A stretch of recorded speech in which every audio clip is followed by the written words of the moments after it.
Ladies and gentlemen, would you please rise for the playing of the Sibling Rivalry Baseball Podcast. And here's your host, Jana, and her big brother, Jeff.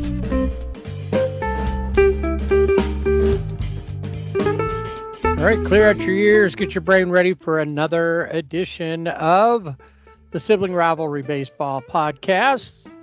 Back to talk baseball, and, well, this week a little more than baseball, it seems.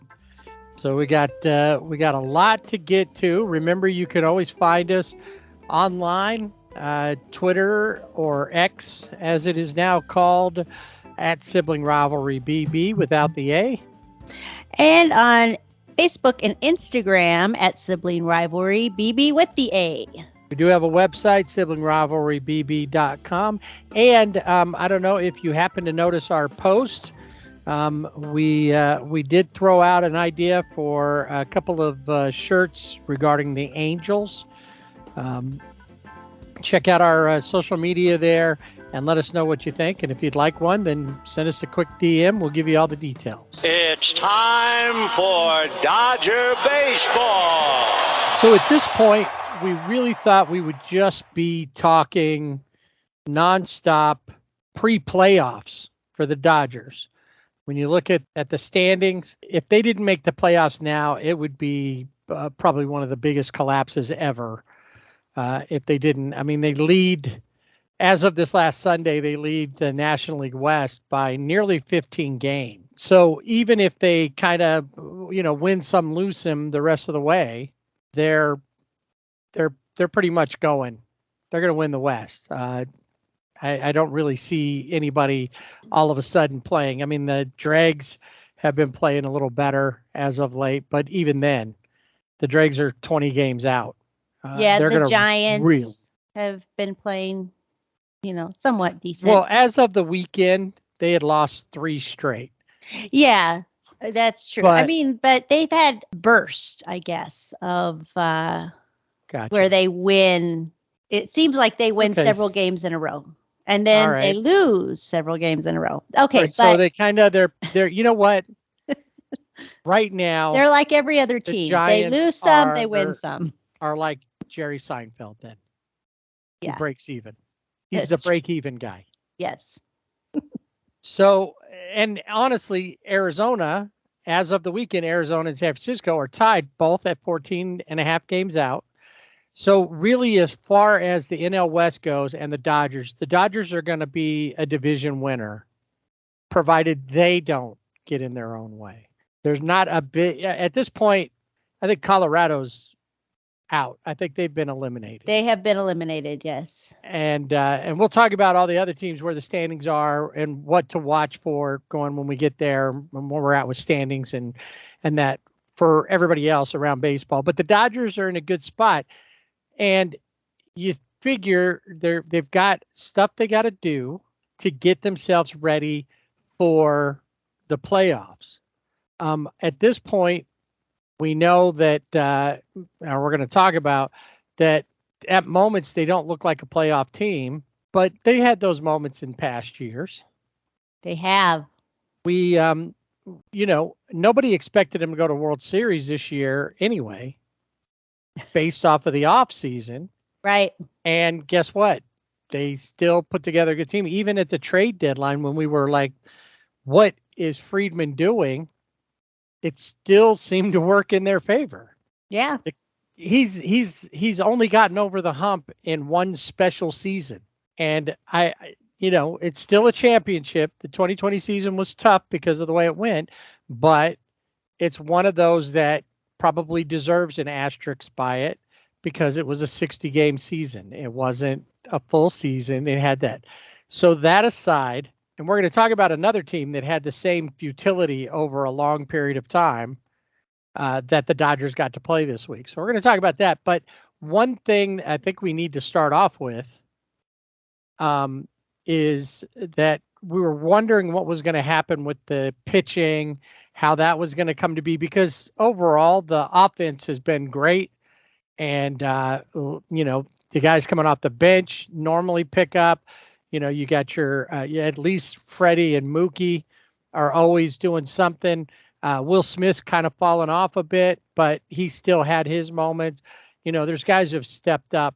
The question now is what happens with the pitching staff? Well, the bullpen has had better moments recently. We're wondering what's going to happen. Well, part of that kind of shook out for the Dodgers. Not necessarily what they wanted, but obviously it's something that they were probably going to have to deal with sooner or later, because it seems to me like this was going to pop up again at some point. Unfortunately, it pops up at a bad time. Yeah, Julio Urias was arrested and released on $50,000 bail, and for domestic violence that I guess happened after the LA soccer game. They were playing Miami, so Messi was in town, so everybody was there. And he was arrested. So, and it seems like, from what I've been hearing, we don't know a lot of the details, but whatever happened, it was bad enough that he was arrested. And it seems like it's probably worse, like the incident. Well, last time worse.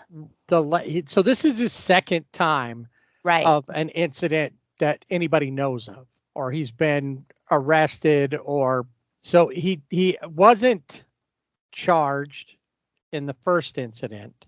Right.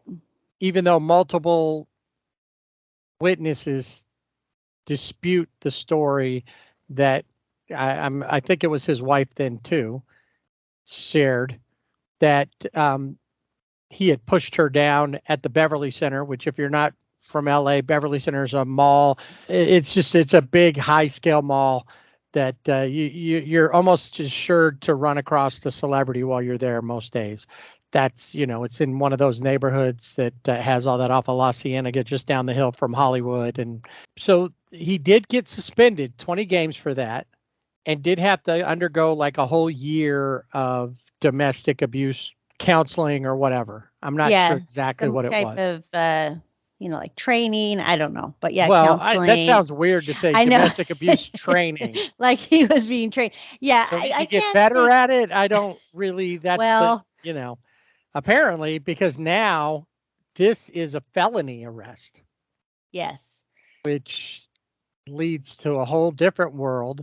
And he could be, if Major League Baseball simply suspends him for some amount of time, would be the first player to ever be suspended twice under this. Now, everybody says that, but what does that really mean? I don't know that, if they suspend him a second time, I mean, what else can they do? Can they just suspend him and then everybody else takes care of it, kind of a la Trevor Bauer? That Trevor Bauer was suspended was supposed to be about 2 years, got it knocked down, but the league kind of took care of Trevor Bauer at that point, and nobody was willing to sign him after the fact. Right. I think that Julio Urias has the same fate. I don't see him. He's not going to come back as a Dodger. They have already, he was supposed to have a bobblehead night. That has been canceled. They're replacing it with some other bobbleheads. And where he comes out, I think it's on Sportsnet LA, in their packages. They have him, when he, at the 2020 World Series, at the end, with him and Austin Barnes coming out, he's, making that, his excited. That has been cut. They now show Clayton Kershaw coming in from the bullpen onto the field after that out. So they're really erasing him. And the same thing happened with Bauer. He was supposed to have a bobblehead night. That didn't happen. All of his jerseys were taken out of the stores. So I just feel like really something has been off with Julio this whole year. We've seen it in his pitching. I don't know what's going on in his personal life. Obviously, it's not good. He has always been, I've always liked watching him pitch, but there is something about him that always kind of like he's on the edge. So maybe there's obviously like anger management that he needs to go through. But like you said, we don't know if this is a consistent thing with him. And this time it just happened to be in public. And it leads me to believe if he's willing to do that out in public. So we don't know. Right. There's been no details. Someone did post and say that they worked there at BMO Stadium, which is where the LAFC soccer club plays, or football club plays. And it's downtown Exposition Park. It sits where the old sports arena used to be, right in front of or right next to the Coliseum. And really nice stadium, used to be known as Bank of California Stadium. And of course, we've seen this Messi, wherever he's gone, whether he's been in Miami, whatever, he's been drawing lots of crowds. Julio wasn't the only Dodger there. Mookie was there. Clayton was there. I think there were a couple others, and a lot of other celebrities were all there. A person who claimed to be an employee there posted on Reddit that there was a video taken, and that some of his coworkers or her coworkers, I didn't see who was the poster, had to pull Julio off of. They just said the woman. I'm assuming it was his wife, but that he was wailing on her, not just the way it was described. So, not sure of the details. The video hasn't surfaced yet, which is surprising. I'm sure at some point it will. Yeah. So it's easy to think that this is going on at his house too. And when he's been off this season, maybe he's going home and taking it out on her. There is a video on Twitter somewhere of his wife throwing out a first pitch at one game, and he definitely married up, and we don't know what goes on between them. We don't know why she stays with him if he is constantly battering her. If that's the case, we don't know any of those things. What we do know is that Julio's career as a Dodger is over. And if we go just simply from a baseball standpoint, is that really a bad thing based on how he's pitched this season? No. I mean, really, because he was going to be a free agent, or will be a free agent next season. And when you think about his past, what he's done, in the past, you're like, yeah, I want to keep him in the rotation.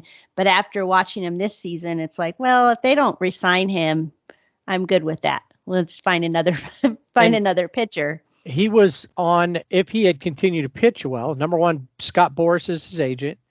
And we know what reputation he has, and that his clients tend to get, pretty good contracts as well as he can get them. He's probably got to be very disappointed, because this is not going to be a lot of money coming his way if anybody does sign him.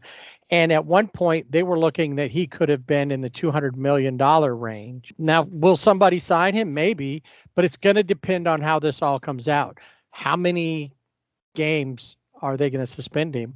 And of course, he's probably going to, once they get to a point where they suspend him, unless there's another way around to just completely excommunicate him from the sport or Major League Baseball, will anybody follow up and give him a shot later?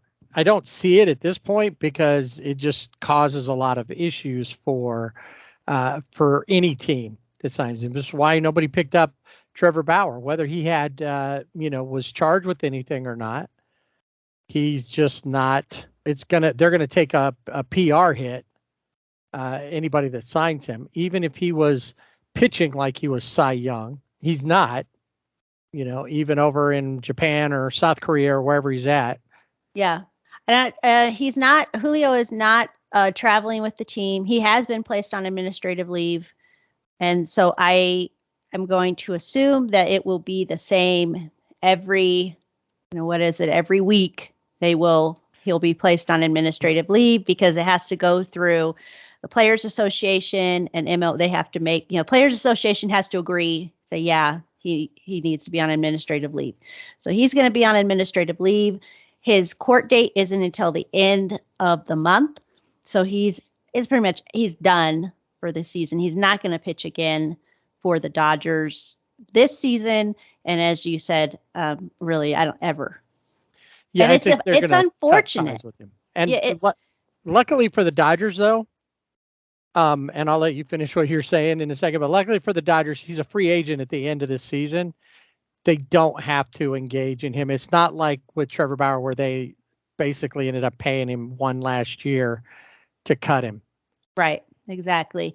What does it say is it's unfortunate for that this has happened because I've heard people say, oh, he's a fan favorite or he was the most popular player. I don't think that he was, when I think of the Dodgers, he was most popular. However, he did resonate with the Dodger fan base because a lot of them saw him as an extension somewhat of Fernando Valenzuela, of that same ilk of a pitcher. And there are murals of him, especially with that last out in the World Series.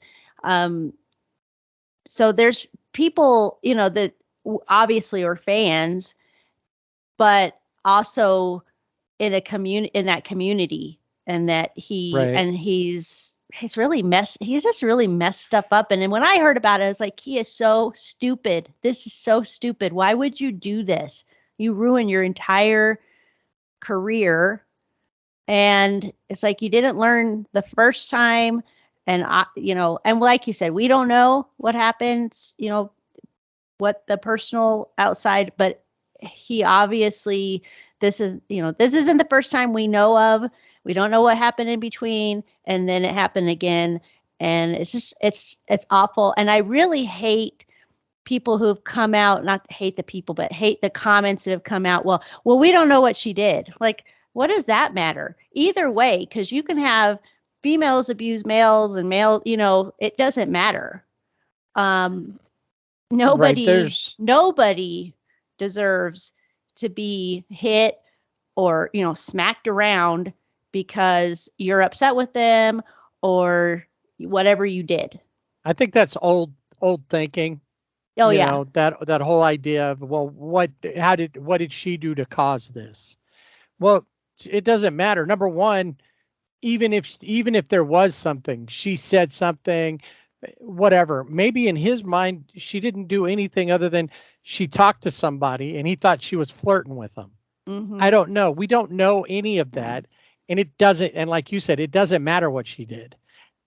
For two reasons. Number one, if it's really that big of a deal, talk about it when you get home, or beat her when you get home if that's what you're going to do, because you just did the in front of the world. Everybody knows it now, and now you've even made, if your teammates may not know, like I said, they don't know either what's going on at home, but now you've done that, and you're making your teammates have to turn their backs on you.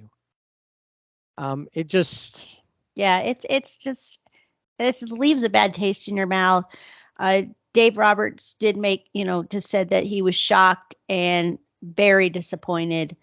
And that's all. I think that's all, you can really say, because, right. He's done. And so this happening, yeah, he wasn't pitching great. But now the Dodgers already have a precarious pitching rotation, and now it's without him. And so it's like, who's going to be there? And we also have an issue with Kershaw. Where's right. Kershaw? And there is talk about that shoulder issues are going. Clayton saying, well, I just got to pitch better. But what's going on? What are we looking at? Lance Lynn, it moves up to that. Lance Lynn, Bobby Miller becomes the number 2 starter, And then who? Ryan Pepio, Emmett Sheehan. I don't know. Who is it that then ends up being their, and not to say that it can't happen. Teams have had rookie pitchers. I know I harp on it, but one of the biggest performances to help win a World Series, 2002, John Lackey was a rookie. Mm-hmm. Yeah. Francisco Rodriguez, who pitched well during that time frame, a rookie. It's not to say these guys can't step up, and if they can pitch well, the offense can carry them. But hopefully. What's weird is I was looking at, because of all that, and because the Dodgers played the Braves, I forgot that they had started last week with the Diamondbacks. Yeah, that's kind of a blur of a series. It was a no show for me because I can't watch the Diamondbacks because they're blacked out, even though I live 6 hours from Phoenix. I just hop in the car in the morning and make a day of it and go to a Dodger game. It doesn't work that way, or a Diamondback game. But anyway, yeah, it's pretty much a blur, but they swept the Diamondbacks, and they should, even though the Diamondbacks, where they are, where they think they should be, or where they thought they were going to be, they kind of come down off of that cloud. But this is a team, the Dodgers should win. They should sweep them, and they did. Well, it's tough when one of your aces, Zach Gallen, gives up 4 home runs in a game, six total runs over, just 5 innings. Bobby Miller didn't look great necessarily either, but he didn't have to, based on what his offense did to back him up. He did throw 6 innings in the first game, but stuff like that where the Diamondbacks just look like the old kind of hapless team that they had been in the past. The last place Diamondbacks. Yeah, battling it out with the Rockies. Who's going to be last for the basement? Yeah. Yeah. Yeah. I mean, in this series, you had, in that first game that you mentioned that Bobby Miller pitched, you had 4 home runs in that game from Freddie and Max and Jason Hayward, James Outman. And so when you have that kind of offense, it is easier for the pitcher when they don't have such a great outing. So, but the bullpen has come in. I think the addition of Ryan Brazier has been really great for the bullpen. Yeah. He's been total turnaround from being in Boston. And then even in the next game, the Dodgers win 9-1. Again, home runs, doubles. But you swapped the top of the order did it in game 1. Right. It was more the bottom of the order. Peralta, Hayward, Chris Taylor, all with 3-hit games. Will Smith had a 2-hit game. Mookie did have a home run, but it was the bottom of the order that really was the biggest contributors in this game. Yeah, and I think that's what's nice about the lineup is obviously you want to see Mookie Betts and Freddie Freeman hit, and I think you expect them to hit. That why would they have an offer? Because Freddie had an offer in that game. But it's nice to be able to say up and down the lineup, someone's going to get the train moving, like as David Peralta always, doing the choo-choo. Right. The train is moving. Isn't that what they call him? The train? I heard him referred to that many times. So that's good. And then the last game, the Dodgers, they end up sweeping the Diamondbacks, winning the game 7-0. And in this game, you had Mookie and Freddie were both 2 for 4, but then Max was 2 for 3, Jason Hayward, Kike, Outman, and Cuz all had a hit. which all helped contribute to the win. In this game, though, we mentioned Miller. In the second game, Clayton Kershaw pitched, and he only went 5 innings. And that seems to kind of be the MO right now, is 5 innings. Gives up 3 hits, 1 run, walks 3, and only has 5 strikeouts, which seems, just, he did tie Don Drysdale with 209 wins. And I wonder, now we're hearing, his velocity has gone down, and he's saying he's fine with his shoulder, but we're hearing something different, right? And that he was just ready. He was just waiting for them to let him get out there. And now he's out there, and they're saying, well, he's going to pitch until he can't. Well, that's not good enough, because the Dodgers are going to be in the postseason. And is it going to be another year where they, make it so far and then that's it? And so part of me, probably more than part of me, wants to think when he's just pitching 5 innings, they're just kind of saving him for the postseason. But I don't know. We just don't know. And the Dodgers are they're not open about injuries or that, so we don't know. And is something really going on with his shoulder? Is it not fully healed from when he was on the IL? I don't know, but it's not good, because now you have one pitcher who's out for the season, not going to ever come back to play for the Dodgers. We do have Walker Buehler, who did start a rehab assignment in Oklahoma City.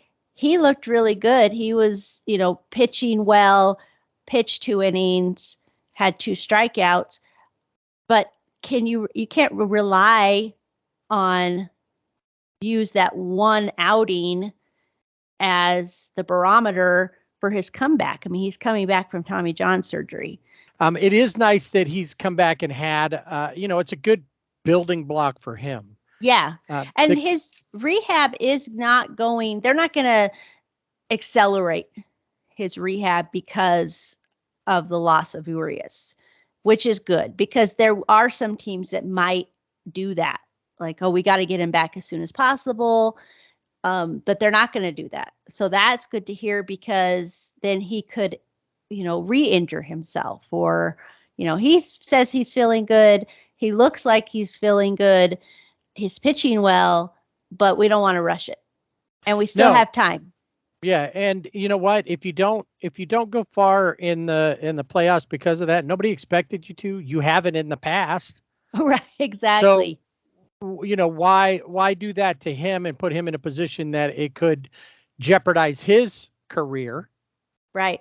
Plus, now you can reset for what you want to do next year, and he can be a big part of that. Mm-hmm. So the other guy that we've talked about pitching wise finished up the series. Ryan Pepio gave up no runs, only 2 hits over his 5 innings, as the Dodgers end up outscoring the Diamondbacks in the series. They scored 23 runs to the D-backs 5, and it's a shutout between Pepio and Yarbrough, 7-0 in this one. And, Freddie Freeman had a down night the night before. He comes back, goes 2 for 4, including another double and a home run in that to help lead the charge. And that was August, because the Dodgers had a crazy, blistering hot August. Mookie Betts had a blistering hot, can't even touch him August. And then the calendar moved to September, and the Braves come into town. Everyone's excited about this series. It's like this is a postseason matchup. Well, of course, we've seen the Braves and the Dodgers postseason matchup many years. As I think I say Dodger fans, but I think just fans in general when you have a team coming in like the Braves, obviously you want your team to win and you want them to do really well. And I think the first game, at first, it was not going well. It was like, this is awful. I can't believe this. And then, because Lance Lynn is on the mound and he's been pitching really well, but he only goes 4 1/3 innings, had given up 3 home runs in that 4 1/3 innings, along with 7 hits, 7 runs. So that's not good. And then, Alex Vesia, who's been off and on, he comes in, gives up a run, and the Braves are up, have 8 runs, and the Dodgers had, I think at one point it was like maybe 1 run, something, Yeah, they scored 1 in the first. Right. And then it was the Braves scored 7, and then they scored 3 more in the bottom of the 5th to make it a 7-4 game. Then it was that 8th run that you mentioned, scored in the top of the 6th, and then the Braves don't score any more run. The Dodgers could only muster 3 more runs.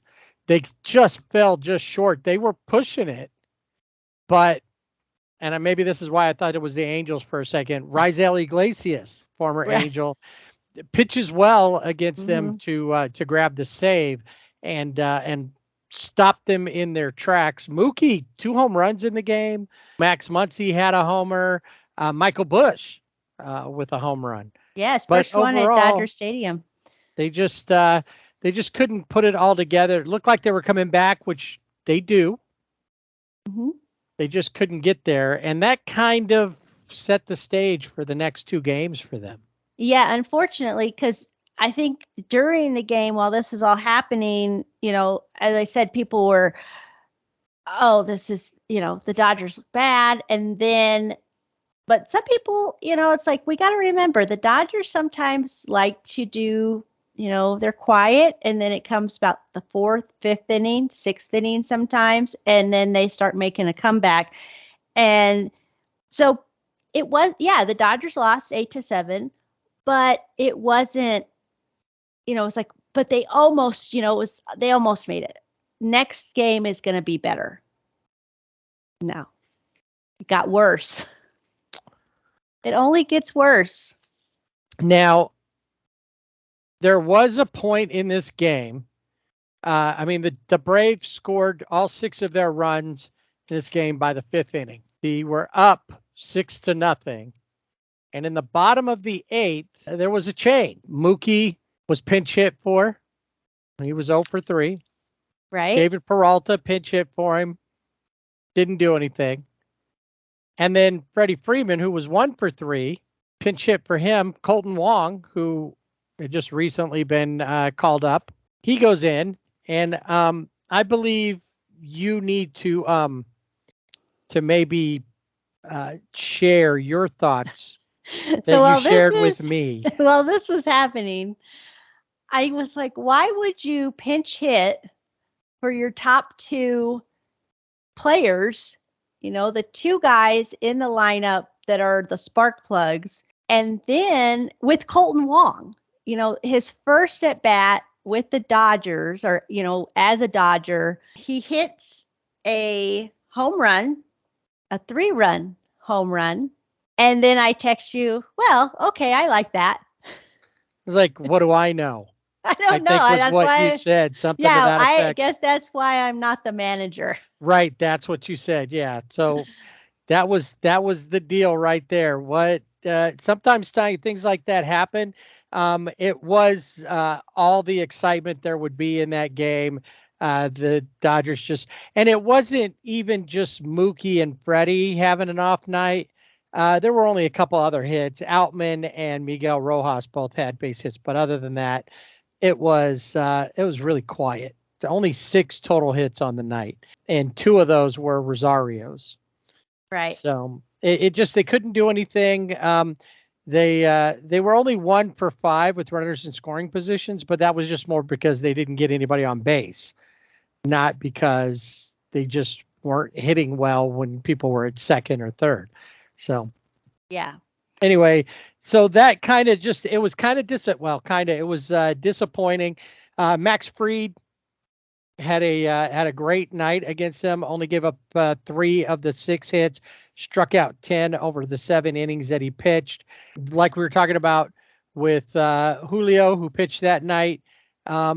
Honestly, he's the reason that they really lost. Gave up 5 runs on 9 hits. Gave up 3 home runs. Just struck out 4.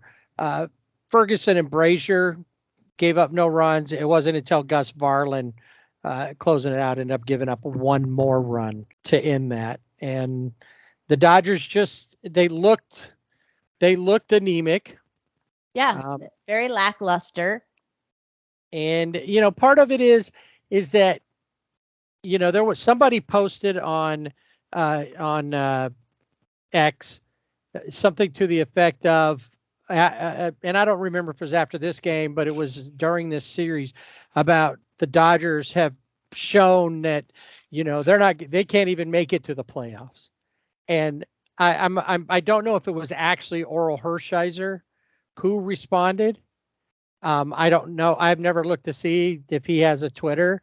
There was no check marks or anything, but he said something about the effect of, "This makes me laugh.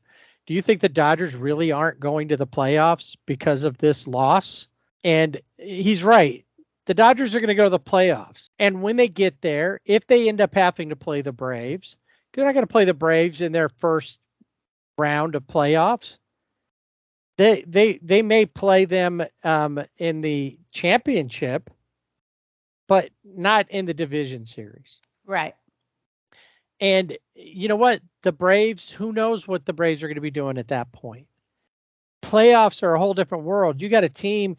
Look at last year's Dodgers. How many games they win? 111 or something like that? Yeah, 111. And then just they couldn't beat the Dregs. No. And the Dregs were really beatable. Yeah. And they just, very lackluster. I think the whole thing with this series, the Dodgers in the next game lose that game 4-2. This was Emmett Sheehan was on the mound for this game, pitched 4 innings, gave up 3 hits, had 6 strikeouts, but gave up a home run. And really the rest of the Shelby Miller is back. He had been on the IL with neck issues. He's back. He looked good. He had 2 strikeouts in his 1 inning.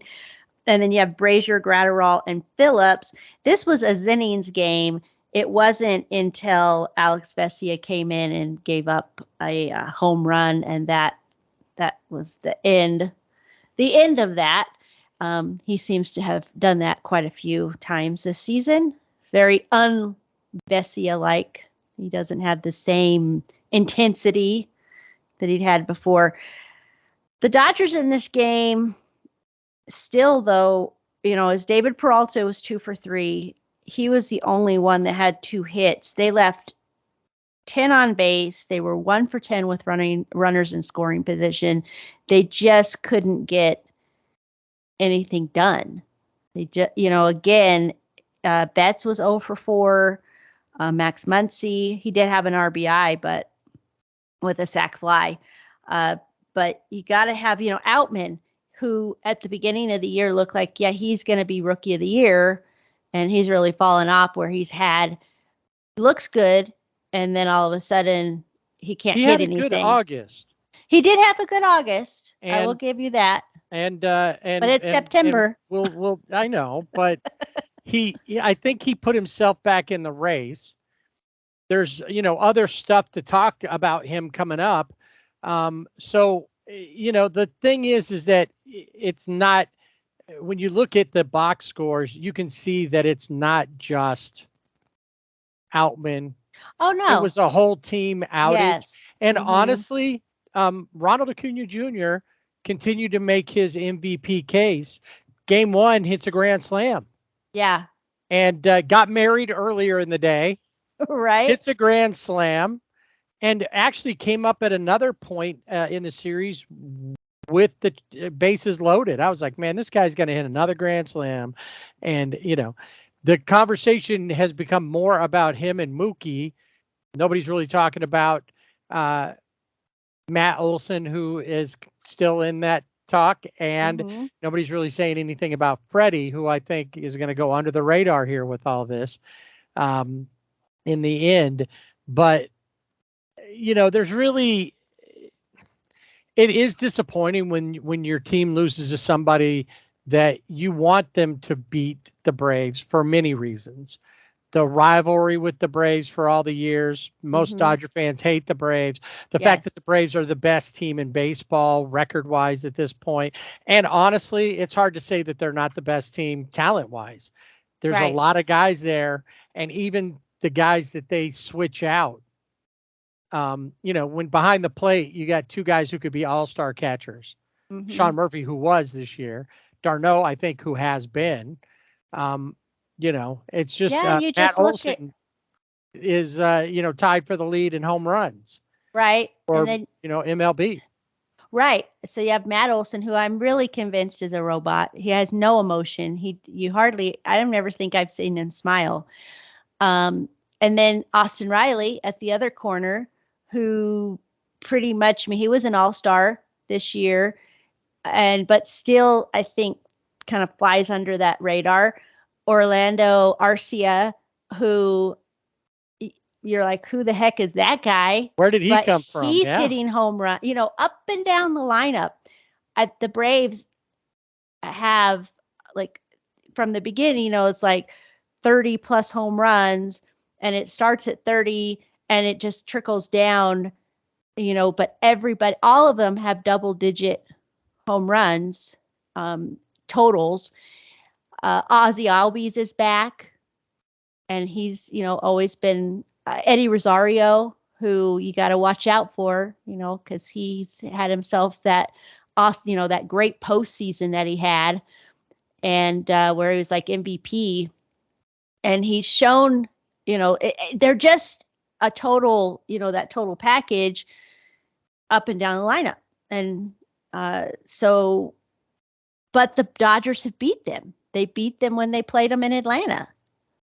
So, so we get to, what do you do? This is a 4-game set. So at this point, before the Sunday game, the Dodgers and the Braves are now won 4 of 6 games. The Dodgers think about how they want to go out with this. Do they want to be swept by the Braves? The answer to that question was a resounding no. They did score. They didn't score a lot, but they scored 2 runs in the 5th, 1 in the 8th to beat them 3-1.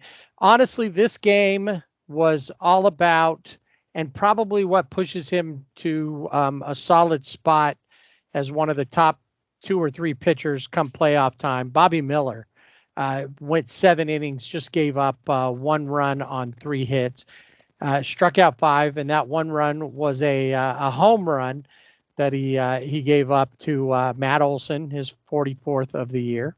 Which in this whole series, Matt Olson, that was his first home run of the series, and really didn't have any big moments. As far as he throughout the series, he was very quiet. He and Freddie both. Yeah. Yeah. They kind of canceled each other out. One didn't do better than the other one. So they did. Yeah, that's true. Yeah, they did cancel each other out. The thing about in between the Arizona series and this Braves series, Dodgers left 54, left on base. Running runners in scoring position in this last game that they won, the 3-1 game, was 2 for 10. And that's a constant, like, throughout. The Dodgers just couldn't, when they had guys in scoring position, they couldn't get them across. And that just seems to be, at this point, it's like they need to play more small ball. In this game, they did. They had doubles. There was no home runs from the Dodgers, but I don't know. There's just something with this series that just kind of highlighted with the Dodgers that at this moment, they didn't look postseason ready. But postseason is different. Postseason baseball is different. How, you have to think, how many games have they played up to this point? And I think I'm not saying that they were tired. I'm not trying to make excuses for them because I think they could have played a lot better than they did. You're a Dodgers apologist. Don't kid yourself. And, but they, in the scheme of things, should we just throw in the towel for the Dodgers? Right. For this we're going to throw the towel in just as they land a knockout punch. Like to use the boxing, but right. At this point they played 136 games, and now's the point. They're on cruise control, really, and should be. This is the point. This is where you want them to be. One team. They only have 3 teams they have to worry about in their division because Colorado's already out of contention for the West. They're not going to be making any big comeback now. So it's not going to be long until the dregs find themselves in the same spot. So at this point, if there's going to be a time for things to happen that you're going to have to adjust to, now's the time. Losing Urias, it's better now for whatever reason it was. If he had been injured, whatever, it's better to lose him now because now you can start figuring out which of these kids that you have is going to pitch for you. What are you going to use Ryan Yarbrough as a starter at some point? Because then you can start getting him into starting shape. Things like that. This is the time we want that. If we lose a few along the way, if we lose them just out of the fact that we're trying to get an idea as to how it's going to shake out and build the best postseason roster. That's what we want to do. If they're losing because they're just being lazy and don't care, we don't want that because we don't want them to lose that focus. And we also know that the Dodgers tend to play different from the front office standpoint in the playoffs because they don't use what got them through to 111 wins or whatever they end up over 90 wins this season. They don't say, okay, this is what's been working for us. Let's go into the playoffs. So the Dodgers are going to head to Miami. Not real sure what to expect out of that. It's not a must-win series for them. We want them to win it. Miami, on the other hand, they're sitting out. With they're tied for the 3rd wild card spot with Arizona and San Francisco, Cincinnati. They're all right there. There's 4 teams that are all right there. So they're going to want to win. They have something to play for.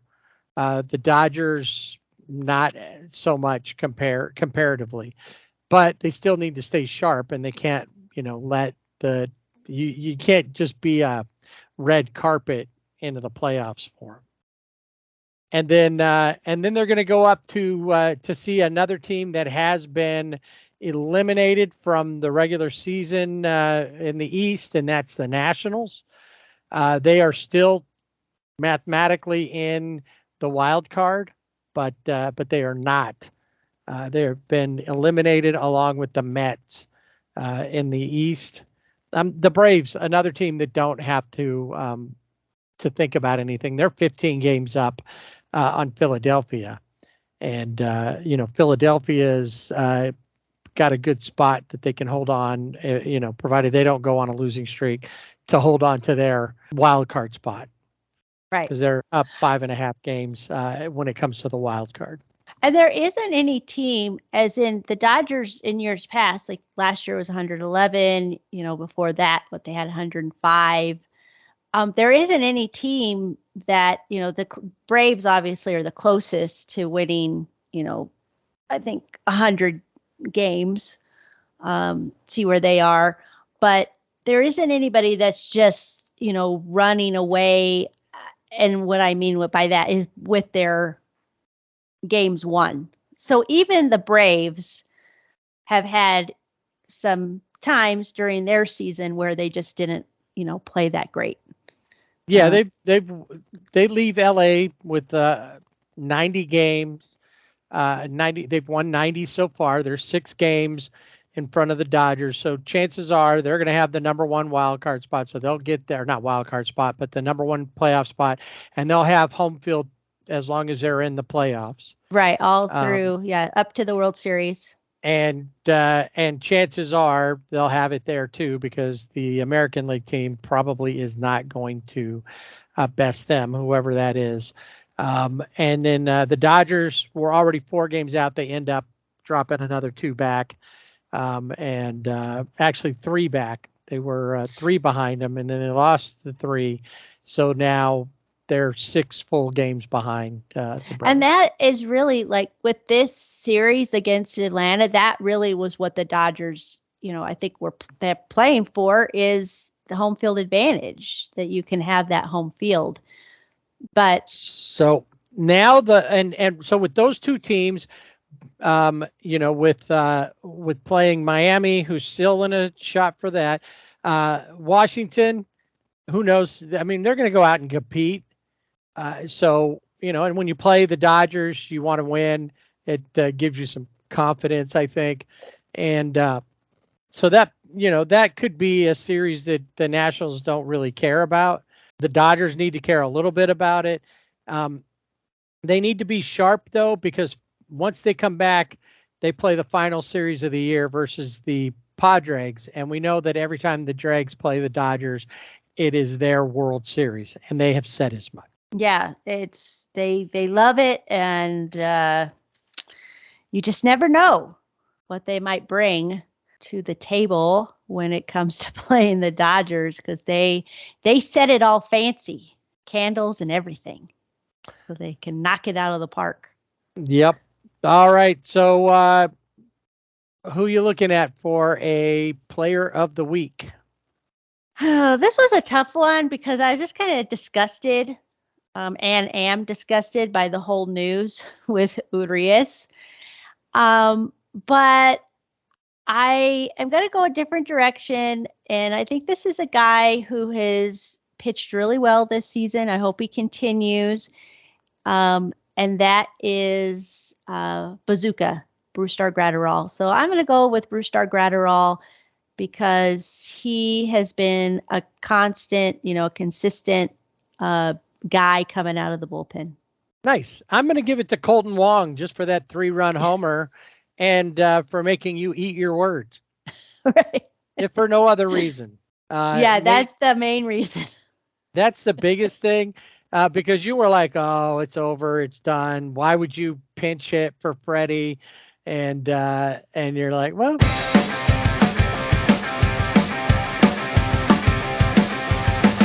It's time for the Silver Linings segment. Yes, we are to that point with the Angel season. Angel season, for all purposes, is done. They're at this point. I think I read recently if they went something like 17 of their final games, they could avoid finishing another season under 500. And so that's what they should be going for, but I don't know that they care. So last week we talked about what happened with Shohei. We don't really need to go back over that, except that there's still no decision been made. However, it does look like Shohei may very well be done for the season simply because of an oblique issue. Of all things. Right. And he never takes batting practice out with everybody. And he did. And it came up and he had that soreness. And so he sat out.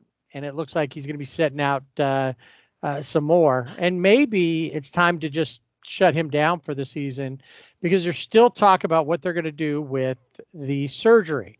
Now, the one thing that we did find out is it the surgically repaired ligament, the UCL ligament, is not affected. And because of the placement of where the tear is, he may not need a full Tommy John surgery. There's other surgeries that Tyler Glasnow had this as well. It's more at the base than to be right on the UCL, and it could mean less time on the IL for recovering everything. He has said through his agent that he plans to be ready to be hitting on whatever team he's on come the new season. But once again, all the experts out there are saying that's probably not a good idea if he wants to go back to being fully a two-way player, which his agent, Nez Balelo,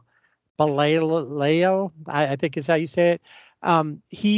He's going, no, he's going to be out there, and he fully intends to return to being a two-way player. And that's great, but they're saying, and I don't know if he thinks that's going to be better for him to find the team in the deal that they want. People are going to sign him. The Dodgers signed Danny Duffy when he was injured, hoping that he would come back and be able to pitch for him, and he never did. They're going to do that knowing that he'll come back at some point, and now with the way things are being going with the Dodgers and JD Martinez, they may very well go that route. I don't remember. I think JD just had a 1-year deal anyway. Right. Yeah. But so now we're not sure what's going on with Shohei. They called up Kyron Paris, who has been playing shortstop. He's a rookie. He's been in the system for a little while longer than the guy he's really filling in for, Zach Neto. Then there's this clown that already signed for way too much money that has played nothing. And we talk about him every once in a while, who, when recently asked about his, to get a status update, he said, "No habla inglés today." Put on a hoodie and left. And if you're not sure who I'm talking about, it's Anthony Rendon. He has, I think a lot of people are done with him. They're like, go ahead and eat that contract. What's the point? And he just is constantly a jackass about things. Yeah, he just is a jerk. I mean, why be in the clubhouse? You know that reporters are going to be there. If you're there, they're going to try to engage with you, try to talk to you. Just don't go if you're going to be that way. And they let him be in the team photo. When has he really been part of the team? Never. Never. He really has not been sitting in the dugout. He's laughing and joking. The team's getting beat badly. Everybody else is like, and he's in there telling jokes or something. Yeah. It's like, you're not helping. Yeah. It's a bad look. He's just, he is. We had, player of the week, jackass of the week for each. Maybe, but he's like it every week. No, he's in the Hall of Fame. Oh, he's the only one at this point. Right. There's others we could probably come up with for their careers, but he definitely. But current players. He is the Publishers Clearinghouse winner. His family and this team gets Jackass of the Week for life. For life. Isn't that what they give you? They give you you can win like 5,000 a week. Can you imagine? They have an on-field presentation. He gets it's a big certificate, not a check. They give him one of those big, but an oversized certificate. Oversized certificate with balloons, flowers, confetti. Right. So the Angels, they were there on the East Coast. They go to play Philadelphia. 3 with the Phillies. Of course, the Phillies we talked about, they are in the wild card hunt, and right now they've got a pretty steady position. They're not going to win the NL East, but they are going to be a wild card, I think, unless once again they just completely fall apart. Yeah, and they're one of those teams that, for the Phillies, just the way they're gritty, it's almost like that's the wild card is where they should be. Like that's their domain because of just the lineup, their lineup and just how they play. So they could come back again like they did last season. So the big names for the Angels throughout this series, Nolan Schanuel, who's just been great, in his short time up, Brandon Drury, Luis Rengifo, and even Mickey Moniak coming back to his former team. Although I don't think he ever played for the big club, he was in the Phillies organization. He came over with O'Hoppe, and when they sent last year, when they sent Thor and Captain Caveman. to the Phillies. Yeah. So anyway, they lose the first game 6-4. It's all about what the Phillies can do. Trey Turner just on fire recently with 3 RBIs on there. Bryce Harper 2 RBIs, and they just were unstoppable. There was Lucas Giolito on the mound at that point, and we know that Giolito was put on waivers. And let's go back for a second. We didn't really explain waivers last week. We didn't, yeah. And we made it sound more like the DFA or the being released process. Waivers, you put on waivers. If a team picks you up, then you go. But if you're not picked up, you stay with the team that you're on. We mentioned 6 players that were all put on waivers. Giolito was one of them. Dominic Leone, who also pitches in this first game. Both of those guys are picked up. Giolito will get a chance to come back versus the Angels in this in one of the upcoming series we'll talk about, along with the guy he came to the Angels with from White Sox, Reynaldo Lopez. Both those guys were picked up by the Guardians. And I have to mention this because this is a crazy stat to me, but Giolito and Lopez, they have been they started out together, I think, with the Nationals, and they have gone everywhere Giolito goes, Lopez goes. How about that? That's weird. Yeah. Dominic Leone picked up by the Mariners, and then who else was it? Renfroe went to the Reds. Yep. Back, he was a former Red. Now he's back with the Reds. The only one out of the 6 that didn't get picked up, Grichuk, who actually out of all of them made the biggest splash on the day that he was put on waivers. Had like a big game, home run or 2 and double 3 for and 4. Right. Then ends up nobody wants him, so he stays. He's still an Angel. And then there was rumors, and I don't think this is true, but there were rumors that Tyler Anderson and a couple other players were all put on waivers and nobody picked them up. I think somebody would have taken Anderson. Yeah, somebody that needed some extra pitching. I wouldn't even been surprised if the Dodgers might not have gone back and picked him up. Yeah, get him right. Yeah, get him back to normal. Anyway, so with waivers, either they go or they don't. Another guy who was put on waivers after the fact, so he's not going to be eligible for postseason play. But that was Andrew Velasquez, Squid, out of the Angels organization. And who was it that picked him up? Do you remember who I said? He went to the East Coast. I know that much. He did. Yeah. And I didn't even realize that he had been, placed on waivers. Yeah, I didn't either. And I think he was placed on waivers after the fact. Yeah. So that they could bring up Kyron Paris and go from there. Anyway, not a great game. I mean, they scored 4 runs in that, but Giolito didn't pitch well. Taijuan Walker was the winner in that one for the Phillies. Game 2, Phillies again, 12-7 in this one. So the Angels, once again, it was Shanuel, Shohei 3 for 5 in that. He's been on a homerless streak recently. So Luis Rengifo did it for him. 2 home runs in that game. And Grichuk, that was the game we were talking about. He had home run, 2 doubles, went 3 for 4, scored 4 runs, and the home run was his only RBI. But yeah, they just couldn't do it. So here they are, ready to be swept by the Phillies. They were able to stop that from happening thanks to Hunter Renfroe in this game. He went 3 for 4, 4 RBIs, and with a home run and a double. Brandon Drury, 2 for 4 in that game with a home run as well. And they're able to stave off the Phillies and not get swept by winning 10-8. So the Angels happy with their 1 win, collect their things and head to Oakland. It's Oakland. team that it's Oakland. I was wondering about Oakland at one point. Would they get to 40 wins first or 100 losses first? Well, I hate to say it, but I know the answer now.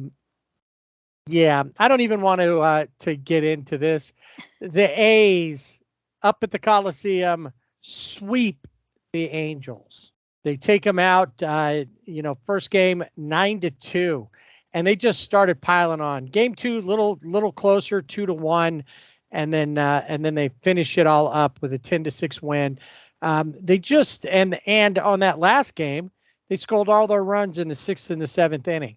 The Angels just pitching wise couldn't do anything. S4E23 Ruiz, who I've talked about before, but base stealer in that, had a great game on one of the games. It's just everything was looking bad for them anyway, and it just when you get beat by a team that's beneath you in the standings, who everybody knows isn't that great. It just falls apart, and it makes it look even worse. 9-2 in that first game. Pitching, not great. Sandoval only went 3 and 2/3.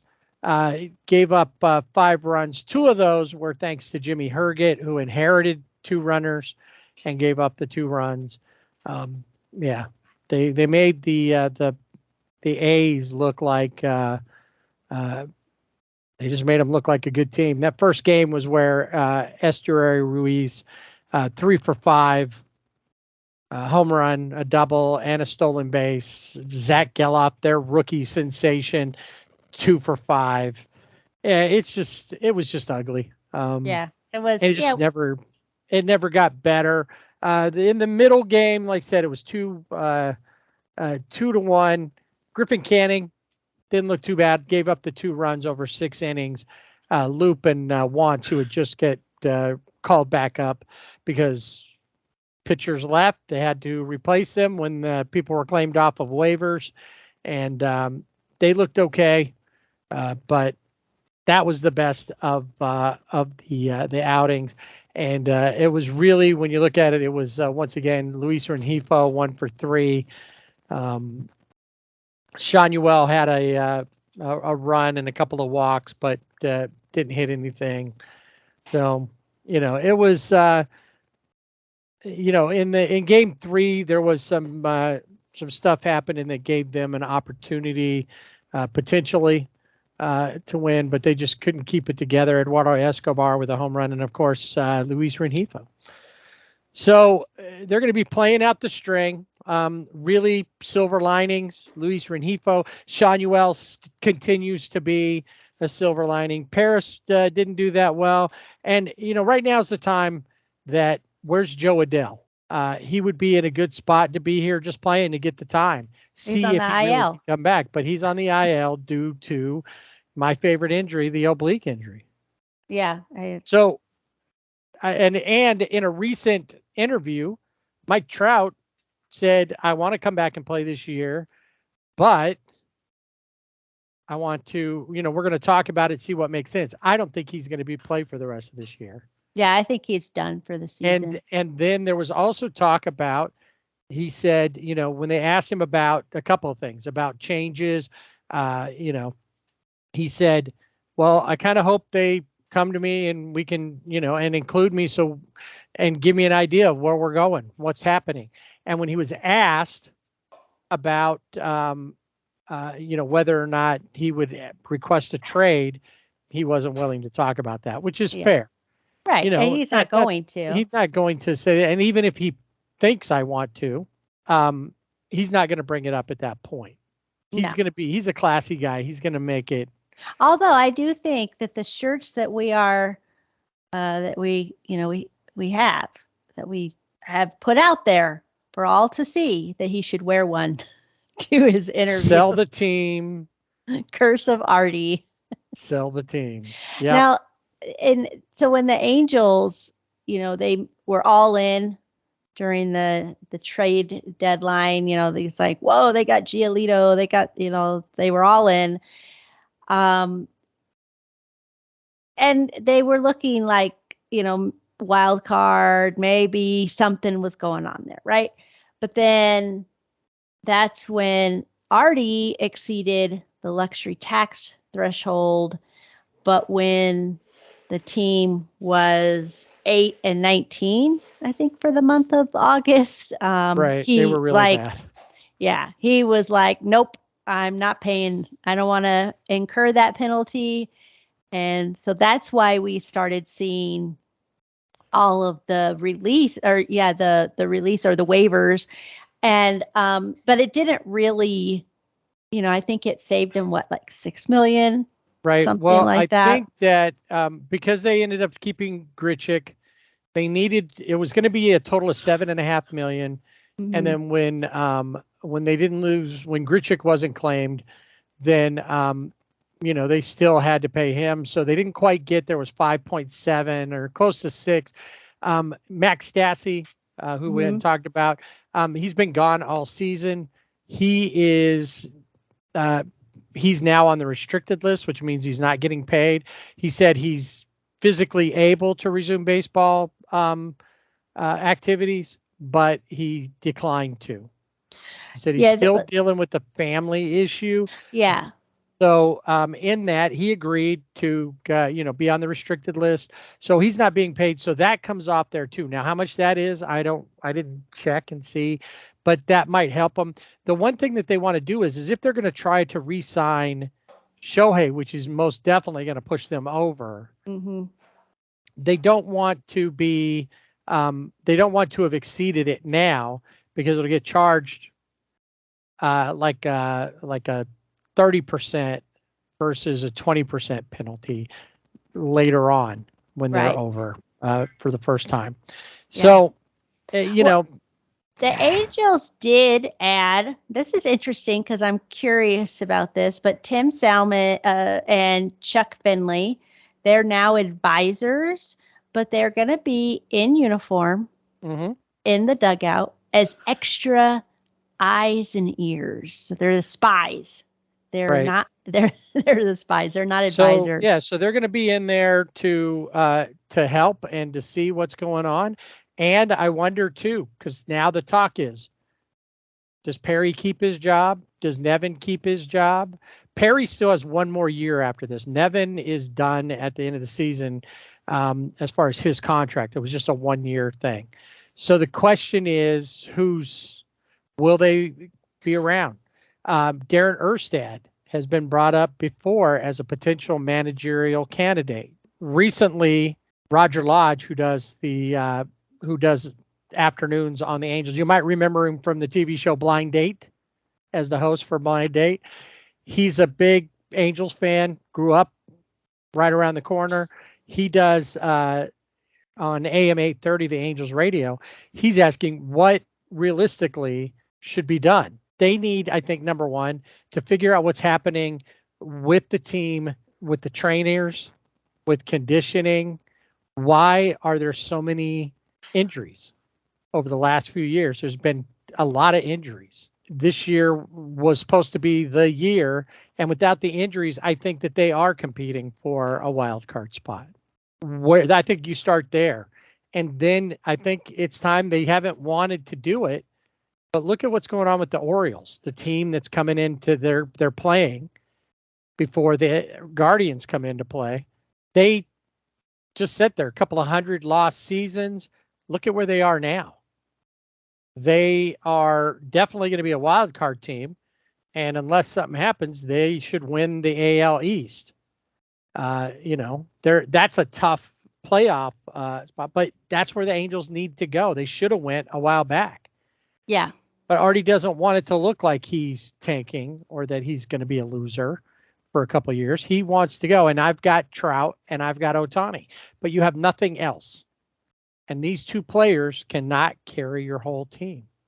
And Mike Trout is injury prone. And we've seen that over the last several seasons, and we're seeing it this season. And there really is no reason why Trout needs to come back at this point. No. I mean, I know he wants to play, but no, you're right. Any players of the week? I'm going to go with my player of the week last week because he seems to be the one who's still playing ball, and that is Luis Rengifo. I go with you there. Rengifo had a great week. Overall, just big numbers. My backup would have been like Brandon Drury, who still has been a solid piece. But Rengifo has truly been, and I think we mentioned it last week, has been the MVP of this team over the last month or so for sure. And just as an aside, Velasquez Squid went to the Braves.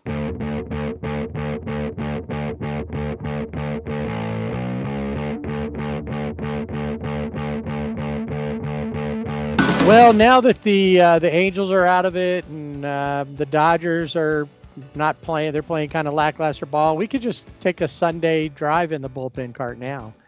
We don't need to do anything official.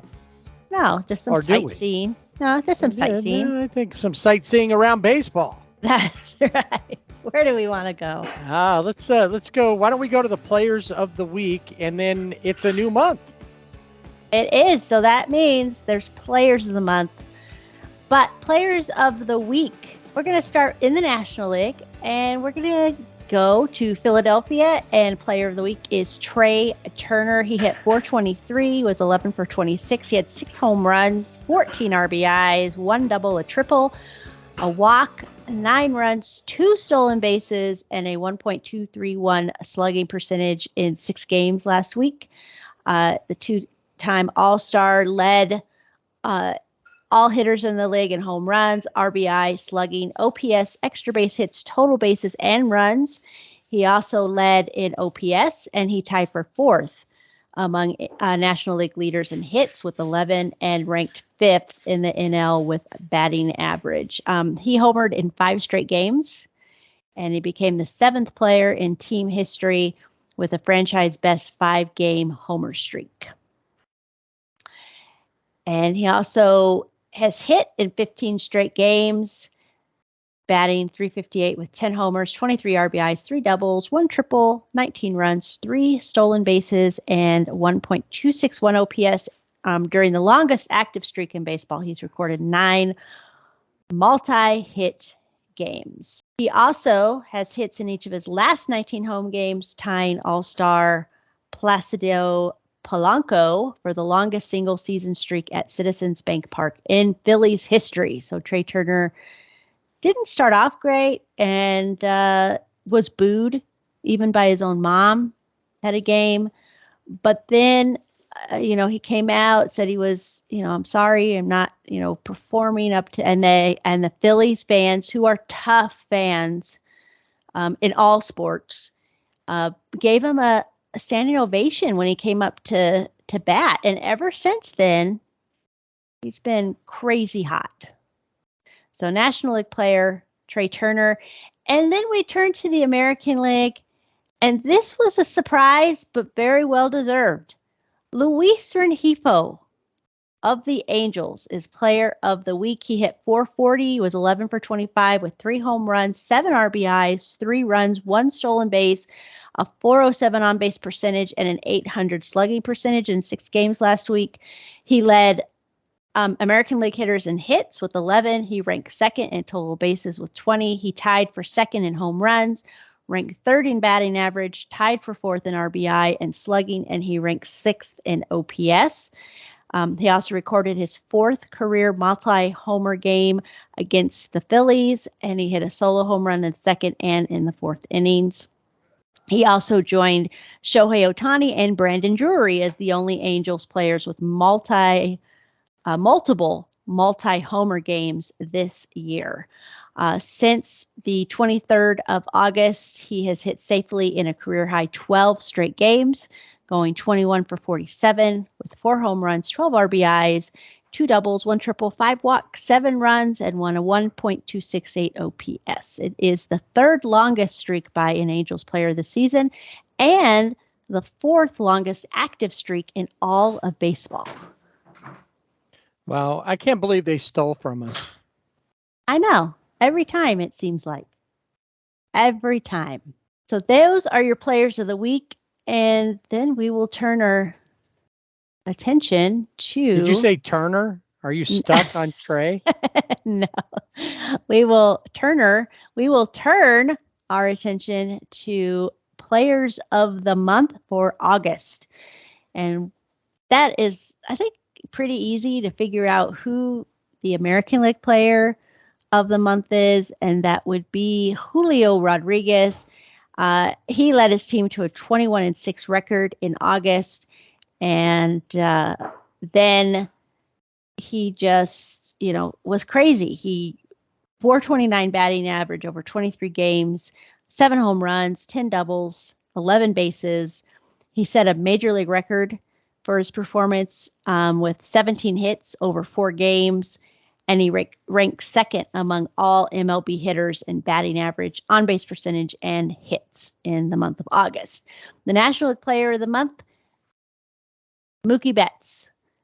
He was named Player of the Month for the second time in his career, previously winning in July of 2016.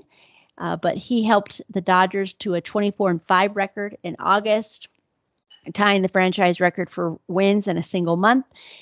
He led the league in batting average at 455, home runs with 11, on-base percentage at 516, a slugging percentage of 839, OPS of 1.355, 51 hits, 21 extra base hits, 94 total bases, and 35 runs. So just off the chart, crazy. Needs to get the mojo back for September. No, it just needs to be constant and ready for October. Yes. Okay. We'll go with that. Pitcher of the month in the American League is Cole Ragans. He went 3-for-1 over 6 starts in the month with a 1.72 ERA. He struck out 53 hitters over 36 2/3 innings of work. And pitcher of the month for the National League, Freddie Peralta. He made 5 starts. He posted a perfect record.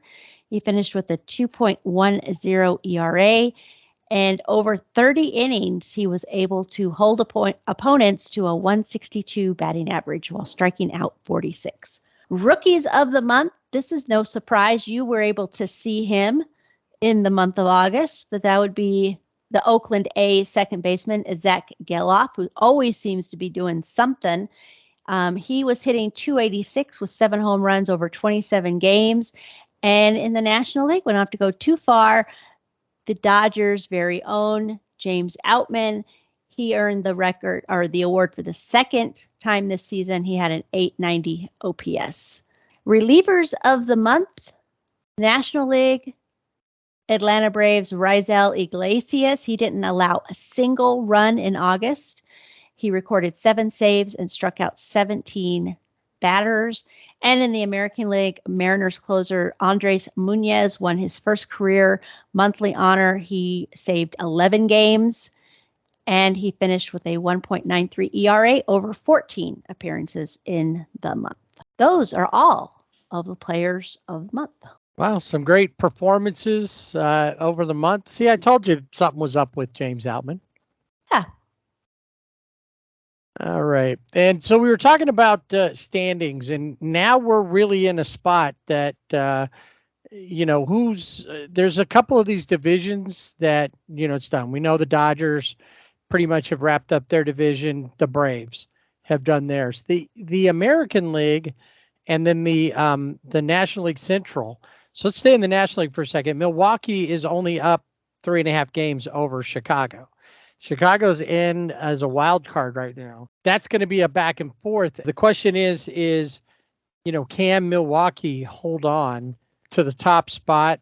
They're still going to have to play in that first round in the playoffs. They finish up the season with the Cubs. So depending on what the Cubs do between now and then, they have to play well regardless. They've got, Pittsburgh this week. Then they're going to play Miami, and we know Miami's, what they're playing for. We'll be talking about Miami next week when we talk about them and the Dodgers.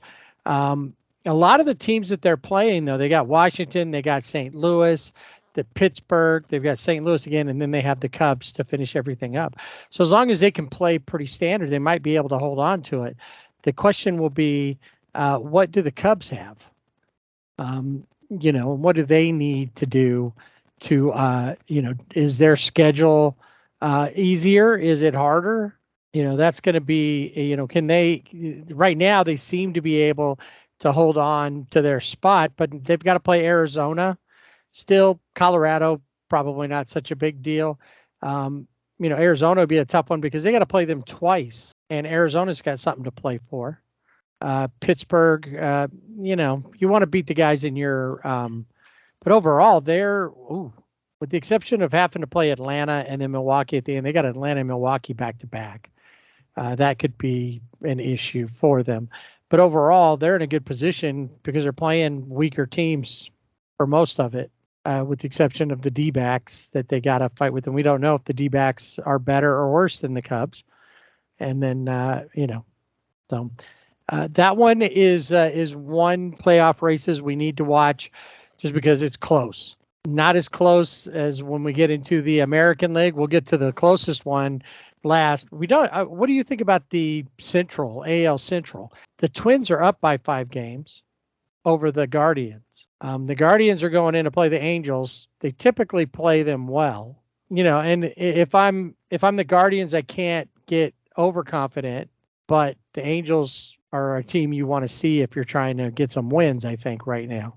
Yeah, the Central is always one that, I don't know. There's something about the Central in the American League and the National League that they're kind of forgotten in a way just because of the teams that are there and how they've been playing.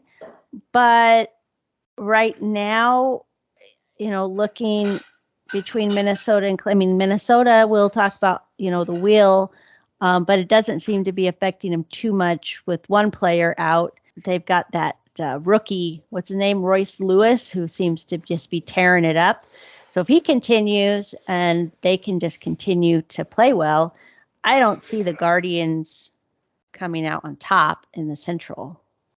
Well, you mentioned the NL Central too. Cincinnati, really, if they play it well, the Central could end up with 3 teams. Mm-hmm, and you've got whoever wins, say Milwaukee, the Cubs are seem to be in. If everything ended today, Cincinnati would be there, and it would be a tiebreaker situation. They could end up with 3 teams in there, surprisingly. At first, we thought it was going to be the West, maybe even the East, back and forth. But the West seemed to be Arizona, Dodgers, San Francisco. Even the Dregs at one time were considered in there, and they've just been, very disappointing. At this point, they could very well have that. It just, once again, the tough series are going to be the ones that they have to win, especially against anybody in their own division.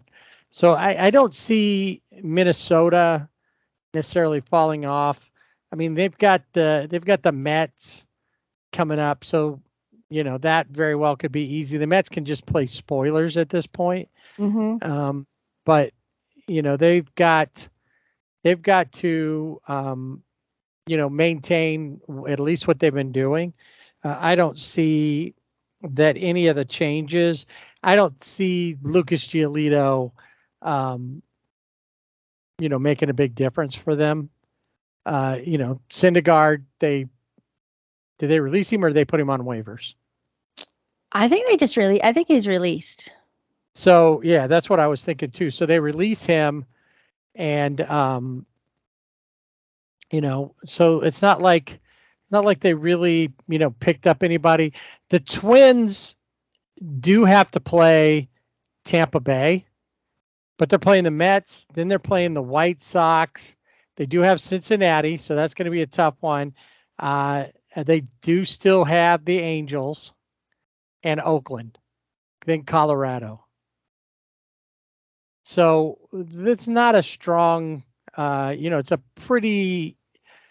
it's tilted in their favor. Right. It with should the exception of the Rays and potentially Cincinnati. But, looking at teams with winning records, and probably by the time they get to like the Angels and that, the Angels will have been fully eliminated from the playoffs. So that one, and then of course the big one we got to watch is the West, The AL West is the only one that's really tight. You've got Seattle, Texas, and Houston, who have been all tied during the week. As of Sunday, Seattle's up by a game. Texas and Houston are tied. And they have a big series coming up. So Texas and Houston are playing each other, or have played each other this week. Right. And then, it's like, what's next after that? Who do they got to play? Well, the Angels still have Houston. I mean, not Houston, but Texas. They don't have to play. The Astros don't get to play the Angels anymore. Well, that's bad. Yeah, bad for them. Right. And then Houston, and I think they still have another series with Seattle. So you're going to see, some of these teams. Houston has Seattle. They end up with Arizona, but they also have to deal with Baltimore. So they're upcoming. They had Texas, this week. They got the Drags, they got the A's, and then they have the Royals. So teams that they should beat. Overall, they should beat those teams easily. Baltimore, that'll be tough. Then they have the Royals again, so that's easy. Then they got to play Seattle. So depending on where they're at when they play Seattle at that point, then and then they finish up with Arizona, which will also mean where is Arizona in the mix. Seattle's got to deal with Tampa Bay. They do have one more series with the Angels. Then they also play the Dodgers. They have Oakland. They have Texas. And so they've got Texas and Houston at the end that very well could end up playing out for them as to how they end up on who wins this. It's going to be tough. Can Texas, who had been carrying it along for quite a while, for most of the first part of the season, they were leading the AL West and were like the second best team in the American League, and they've fallen off, obviously. And so that's the one to watch right there. Out of all of them, that'll be the one that we really need to pay attention to, because it could come down to the wire. They still have the Rangers still have Oakland, but they have Toronto, who is fighting to get into a wild card. Texas will be fighting to keep a wild card if they're not able to get in the first place. They still have Boston, like I said, Seattle. They have Seattle twice with the Angels in between. Yeah, that's going to be, of all of the divisions, that one, I think, probably is the biggest surprise because of where Texas has been. It looked like they were just going to run away with the West. And then Seattle said, nope, we got other plans. And then, of course, the Asterix. Yeah. And then the Asterix, of course, have been playing well. The Astros have been pretty much playing consistently all season, up and down a little bit at the beginning. But then when they got to a spot, they started building up and put themselves in a position to be right there to battle for first place. Question is now, who's able to withstand the month of September and what they got to do? Can they keep going? Can Seattle maintain where they are? And at this point, I see Texas as a wild card. I see at the end, it's going to be Seattle or Houston that's going to win the West. Yeah, I agree. As far as the wild card goes, right now it's more clear in the American League. You've got Baltimore and Seattle, as it stands right now, would get the byes. Minnesota would play in the first round, and then Tampa, Texas, and Houston would be your wild card teams.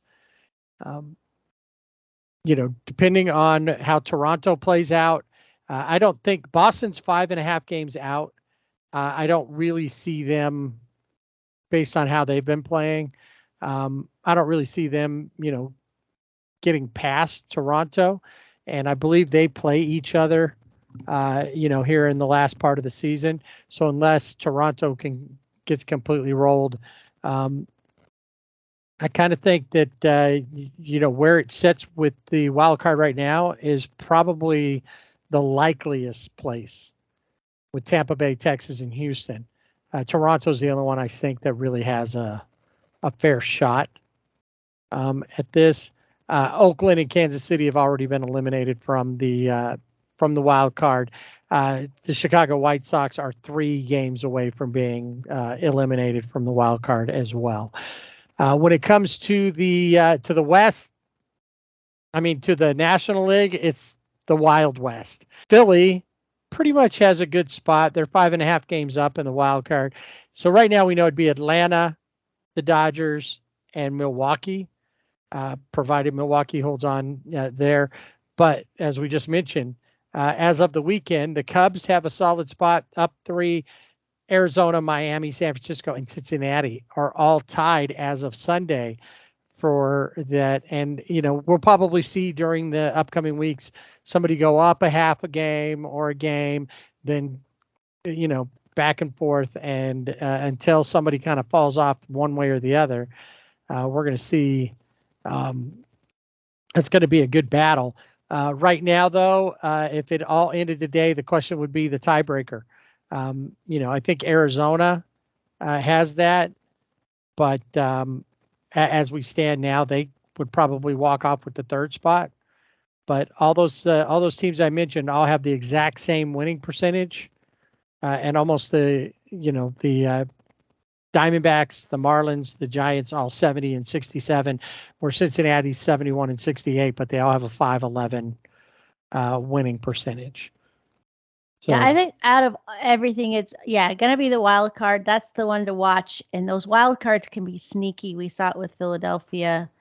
Who's gonna come out in the wild card? Because I feel like that I had mentioned before, when we started the season, that I almost kind of wanted to see the Dodgers in a wild card spot, just because you really have your back against the wall. You're playing, you got to win. Right. And now, if they win the division, they get the bye, and then and that hasn't always worked out well for them in seasons past. So who wants it more? Who's hungrier? And a lot of times it's those wild card spots. Right. And that's a question too for the Dodgers in all of this. Is that something that having that extra time off, the earliest they would play would be, I think I read, the 7th of October. Mm-hmm. Right. Having that time off from the 1st of October, that 6 days, is that going to work out for them this time to the point that they need it to rest up, figure out who's going to do what, reset the starting, is Clayton able to pitch? Will he be able to be the number 1 starter, or are you going with Pepio or somebody like that? Lance Lynn, what is going to be, where will he be? Will he be the number 1 starter? What comes up and who starts everything? Having that rest, but on the other side of it, playing through and just figuring something out, is that the better way? That's the question. Do you sit back on your heels a little bit when you have the week off, or what? The AL West, watching close a little bit to the NL Central, and then both wild card races, even though more the National League than the American League.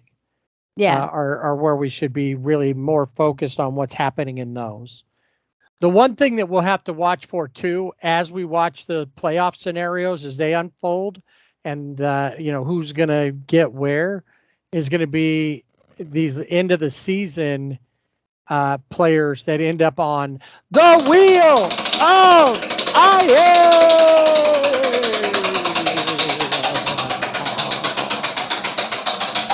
Taking me to my corner. We already mentioned Shohei Ohtani with the oblique. He is still listed as day-to-day, but he is scheduled to go to undergo additional testing. So we'll see. Will he end up on the wheel next week? Byron Buxton has been on the wheel. He's been spinning. He was supposed to be on a rehab assignment, but he has a flare-up of the patella tendinitis. Tendinitis in his patella, so in the knee. But patella is more fun to say. Patella. Andrew McCutchen is out for the season. He Gazebo. has a partial Achilles tear. Macadamia. Jorge Soler is out with an oblique injury, as well as Sandy Alcantara is on the 15-day IL with a right forearm flexor strain. I don't know. I find that I think that people are taking advantage of the oblique injuries just so they can get an oblique song. I think so. I think I'm going to hold off on that till. All right. Okay. Joey Votto is on the 10-day IL with a shoulder injury. He had shoulder surgery earlier in the season that kept him from, debuting with the Reds. And there's no timetable on his return. I know with them being in the hunt, I'm sure they'll want him back. But they're taking it slow. The Yankees have shut down Anthony Rizzo for the rest of the season as he is still dealing with post-concussion symptoms. So, and the Yankees are, what are they going to do? They're pretty much done. Pretty much out of it. Yeah. They're below 500 now. They're just. Yeah. That's it. So those are the big ones for the wheel of IL. So you were mentioning Joey Votto on there, and his name has come up a couple times recently, hasn't it? It has. I just recently saw an article that had listed players that may retire at the end of the season. Now, the first two, I think, are pretty much seem like, that's going to happen. Miguel Cabrera. Yeah, he's already announced, I think. Right. And then Adam Wainwright. I'm sorry, Adam Wainwright, you were saying? And Adam Wainwright. They're already doing he went to Cleveland for the last time. They gave him a guitar. Right. That's typically what they do. But he's on his farewell tour. I was thinking about it because Detroit still comes through Anaheim. Thinking about maybe going to see. Oh, that would be cool. Yeah, I'd do that. And Adam Wainwright, that was was he going to retire last year? Last season, one more season. I think he's going to be done.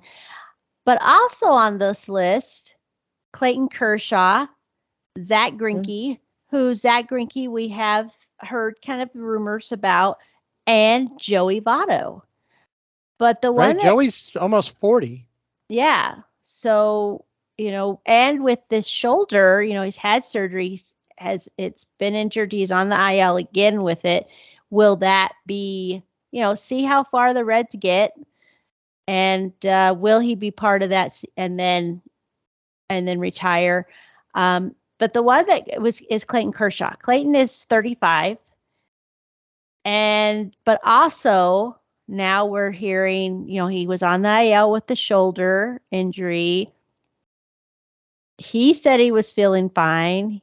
He was just waiting for the green light, got the green light, but since coming back, he has not pitched well. So will he just hang it up with the Dodgers?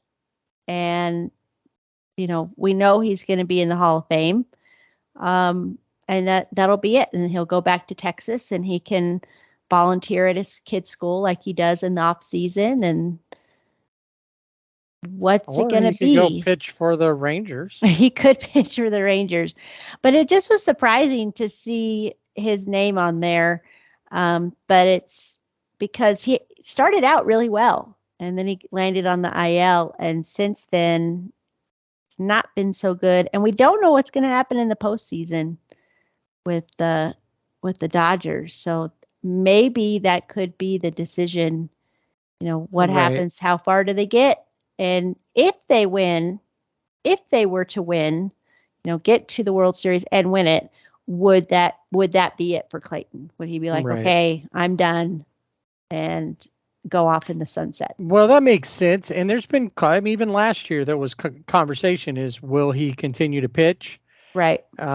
He's had issues with the back problems and stuff like that. So there's a lot of reasons why he could call it. Like I said, he doesn't have anything to prove in his career. He's going to be a Hall of Famer, like you mentioned. I just don't know if there's any reason for him to go on. And plus, the Dodgers are going to feel like they really need to be loyal to him, I think. And I think it's only fair to the Dodgers if he doesn't feel like he can pitch the way that he had before, that he calls it a career. Yeah, I think you're right. If it's not to the same level, he expects a lot out of himself. So it could be. This may be the last season for Clayton. And of course, we won't know until, until midway through next season, and we realize he still hasn't started pitching yet. And we're like, what happened to him? No. They'll keep it to themselves. Well, and it always seems like, lately, the last few seasons, or at least the last couple of seasons, is he going to is he going to play for the Rangers? Where is he going to go? And he always comes back to the Dodgers. So I think, he's as loyal as the Dodgers are to him. So, right. Yeah, it'll be interesting. I think this is, we're in September. This is the last full month of baseball before we hit the postseason. Lots can happen. It'll be exciting. I think it'll be fun to watch the wild card, definitely, and the AL West. Who's going to be on top? I really don't want it to be the Asterix again. But I wouldn't be surprised. They got a good team down there. It's really hard to fight that. They do, and it's one of those things too. Like, getting back, obviously, we're podcast. We talk about the Angels. We talk about the Dodgers, and you look at the Angels. They have Shohei and they have Trout, but that's it. And now you're looking at the Dodgers, and they're almost in the same boat because they have Mookie and they have Freddie. And that seems to be it. I mean, obviously they're supporting players, but their supporting players are better than the Angels supporting players. But I get what you're saying. Yeah, it's what, looking forward past, into next season, where do the Dodgers go? Where do the Angels go? It'll be interesting to see, those conversations that Mike Trout has, and where does Shohei go? But, we know Freddie, we know Mookie, they're there for the long haul, but who's Andrew Friedman going to get to back them up? What are you going to do with the pitching rotation? I know I'm already thinking about 2024, but pitching is job one. Yeah. Don't have that. You got the other thing that you want to look at is probably a third baseman. Mm-hmm. As much as I like Max, you might look at that. Maybe the Angels would be willing to part with a third baseman. Maybe, but we don't want him. Well, but he wouldn't go there. It's too Hollywood. It's too Hollywood. It is. But yeah, so all of these things. I mean, it's like we still have September to go. We still have the postseason. But even so. Always thinking baseball. He's probably looking. Friedman's probably thinking about that. The question will be, like you said, who retires? Who's out there that, will there be any deals that like an extension signed by somebody? What pitchers will be out there? Ohtani, what is Shohei going to be going? He's not going to be a pitcher next year, but what happens with that? Will he go to, somebody like the Dodgers? Will a team let him or insist that he take the year off to, do the complete no hitting, just rehab to get him back so he can be, the pitcher? It's all, there's a ton of questions that go with that. And I haven't even really looked to see who's in the free agent class. Yeah, I was just looking, just out of curiosity. Max Muncy is in there. Joey Votto also. in there, but will he just retire? I don't know. Matt Chapman, Justin Turner, Gio Urshela, but he's on the IL. He's out for the season. But pitching wise, Shohei, Clayton Kershaw, Aaron Nola, Blake Snell, who I think will be the way he's pitching and continues to pitch, it will be a big one. There's guys on here. Kenta Maeda, could he come back to the Dodgers? I don't know. Snell and Nola, I think, are the two big names that we're going to watch, aside from Shohei. Yeah. Unless there's somebody else out there, those are the two guys. No, you're looking at some of the names on here, like Rich Hill, Corey Kluber. Is Rich Hill even going to continue to pitch? He's the oldest guy in the league. But then you also have Noah Syndergaard, and Andrew Haney. Just there's a lot out there, but how do you put it all together? I don't know. These are just things that keep me up at night thinking about baseball and where will we be? Well, if I stayed up at night thinking about my team and that, I would never sleep. Right. It's a constant nightmare as it is. But I guess my point is, this is how much we love baseball, because we're not only just thinking, September, we're also talking postseason, but now 2024. And what does that mean for the Dodgers, for the Angels, and for the rest of baseball, really? For most fans, their teams, that's what they're looking at anyway. Right. Because their teams are not going to be, even with the expanded playoffs, their teams are not going to be in the playoffs. So it's time to start looking. It's time to start watching, see what, like the kids that may have been called up, from the minor leagues. What can they do? The Angels called up all their players. And the Mets have been pretty much doing the same. Mentioned playoffs, and I didn't bring this up, but we also learned, because we weren't sure what's going to happen with the pitch clock in the playoffs, and it's going to be left alone. So pitcher has 15 seconds to throw pitch from the time the clock starts, with bases empty, 20 seconds with runners on. And of course, the batter has to be ready before there are 8 seconds left of the clock. So same thing, nothing different. They're not going to take it away. I think some people were hoping there would be no pitch clock, but no such thing. But I'm not a big fan of the pitch clock, and I've gotten used to it. But it has helped with attendance, and more people are watching baseball. So, in that regard, in that aspect, it's good. I think that it's probably important to just leave it be as is, because that's what they've been playing with all season long. Right. If you're going to change it up so it's longer or whatever, you take everybody out of their rhythms now. Right. Exactly.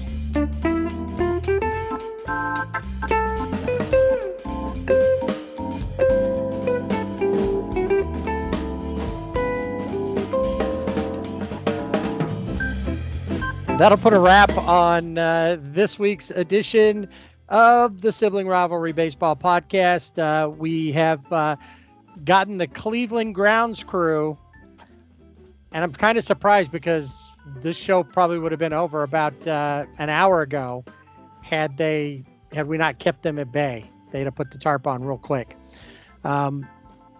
Hopefully nobody out there went, "Oh, that would have been better." Anyway, once again, let's remind them where they can find us. You can find us on Instagram and Facebook at Sibling Rivalry BB with the A. On Twitter, X Twitter, Sibling Rivalry BB without the A, and of course on our website, siblinglivalrybb.com. Check out our social media for and see the shirts that we were talking about. Let us know what you would want, what size you wear, things like that. We can see. We're still putting all that together. Hopefully we'll have something out soon, but we need your input. So we hope to hear from you on that very soon. So that way all the Angels fans, or even if you're not an Angels fan, wear your shirts to any game the Angels are playing at. They're going to be on the road. Maybe they'll be in your town. And then, of course, you can go on to Fanatics and get gear for any of your favorite teams. And, of course, as we get closer to playoffs, as any of these teams clinch, you'll be able to get gear for that as we get, like I said, closer to the playoffs. So that'll do it for this edition. Next week, more about, obviously, the Dodgers and what's going on with that. Anything that's any new news with the Angels, especially about Mike Trout, Shohei Ohtani. I doubt there'll be anything. No habla Anthony Rendon is probably the case for the Silver Linings segment and an update on what's happening around baseball. So until then, have a great week. Thanks for listening, and don't forget to swing away.